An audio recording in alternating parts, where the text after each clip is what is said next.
الحمد للہ وکفا وسلام علی عبادہ الذین اصطفى اما بعد فاعوذ باللہ من الشیطان الرجیم بسم اللہ الرحمن الرحیم کنتم خیر امۃ اخرجت للناس تأمرون بالمعروف وتنہون عن المنکر وتؤمنون باللہ صدق اللہ العظیم۔ بے خبر تو جوہر آئین ایام ہے، تو زمانے میں خدا کا آخری پیغام ہے۔ ہمارے اسٹیج پر تشریف فرما مہمان، عزیز طلباء اور نوجوان ساتھیوں، السلام علیکم ورحمۃ اللہ وبرکاتہ۔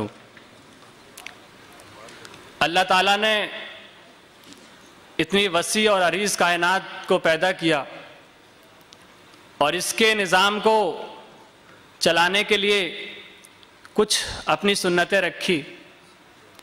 ان سنتوں میں سے ایک سنت یہ ہے کہ اللہ تعالیٰ اس دنیا کے اندر اپنی ایک منتخب اور ایک نمائندہ قوم کو بھیجتا ہے، اس کو پوری دنیا کا امام اور قائد بناتا ہے، جس کی ذمہ داری یہ ہوتی ہے کہ اللہ کا پیغام اللہ کے بندوں تک وہ قوم پہنچائے۔ جب تک وہ قوم اس مشن کو پورا کرتی ہے، اس ذمہ داری کو ادا کرتی ہے، اللہ تعالیٰ اس کو پوری دنیا کے اندر عزت اور شرف سے نوازتا ہے۔ لیکن جب وہ قوم اپنے اس مشن کو بھول جاتی ہے، وہ قوم اپنے اس مقصد کو جس کے لیے وہ پیدا کی گئی تھی اس کو بھول جاتی ہے، تو پھر اللہ تعالیٰ اس کو ذلیل اور رسوا کر دیتا ہے، وہ پھر اللہ تعالیٰ کے غضب کا شکار ہو جاتی ہے۔ پھر اللہ تعالیٰ دوسری قوم کو اٹھاتا ہے۔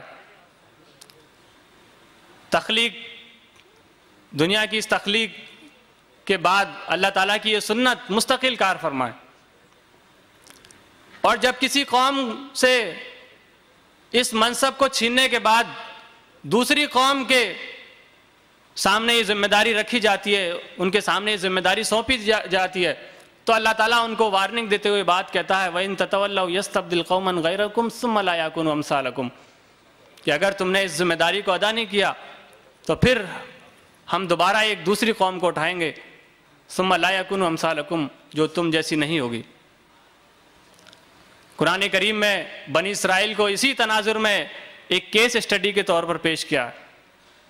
اللہ تعالیٰ نے اس قوم کا انتخاب کیا، اس کو عزت اور فضیلت سے نوازا، انبیاء اور رسل کا سلسلہ اس قوم کے اندر جاری کیا، اس کو مختلف نعمتیں عطا کی۔ اللہ تعالیٰ نے فرمایا یا بنی اسرائیل اذکروا نعمتی التی انعمت علیکم وانی فضلتکم علی العالمین، اے بنی اسرائیل میری اس نعمت کا ذکر کرو، اس کا تذکرہ کرو، اس کو یاد کرو جو میں نے تم کو عطا کی تھی، تم کو پوری دنیا پر فضیلت عطا کی تھی۔ ان کے 12 قبیلے تھے، اللہ تعالیٰ نے 12 چشمے جاری کر دیے، ان کو فرعون کی غلامی سے نجات دی، جو ان کے بیٹوں کو قتل کرتا تھا، یذبحون ابناءکم ویستحیون نساءکم، اور ان کی عورتوں کو غلام بنانے کے لیے زندہ رکھتا تھا۔ اللہ تعالیٰ نے اس ظالم فرعون سے اس بنی اسرائیل کی قوم کو نجات دی۔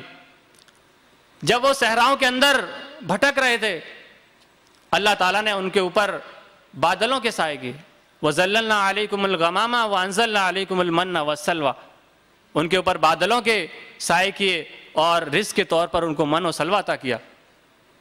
لیکن وہ اس فرض سے بیگانہ ہو گئے، وہ اپنی ذمہ داری کو بھول گئے اور اللہ تعالیٰ کے احکام سے انہوں نے روگردانی کی۔ اللہ تعالیٰ نے ان کو گائے ذبح کرنے کا حکم دیا تو وہ طرح طرح کے بہانے بنانے لگے، اس کا کلر کیسا ہونا چاہیے، یہ کیسی ہونی چاہیے، جوان ہونی چاہیے، یہ بوڑھی ہونی چاہیے۔ پھر اللہ تعالیٰ نے ان کے بارے میں حکم جاری کر دیا وَضُرِبَتْ عَلَيْهِمُ الذِّلَّةُ وَالْمَسْكَنَةُ وَبَاءُوا بِغَضَبٍ مِّنَ اللَّهِ، کہ ان پر مسکنت اور ذلت طاری کر دی گئی اور وہ اللہ تعالیٰ کے غضب کے شکار ہو گئے۔ پھر اللہ تعالیٰ نے اس امت کو سورہ آل عمران میں اس کا تذکرہ کیا ہے۔ اللہ تعالیٰ نے اس امت کو خیر امت کی حیثیت سے اٹھایا اور فرمایا کہ تم وہ بہترین امت ہو جو لوگوں کی بھلائی کے لیے پیدا کیے گئے ہو،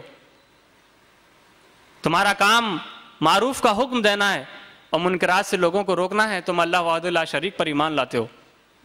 یہ ذمہ داری اس قوم کی سپرد کی گئی جس کا ہم اور آپ حصہ ہیں.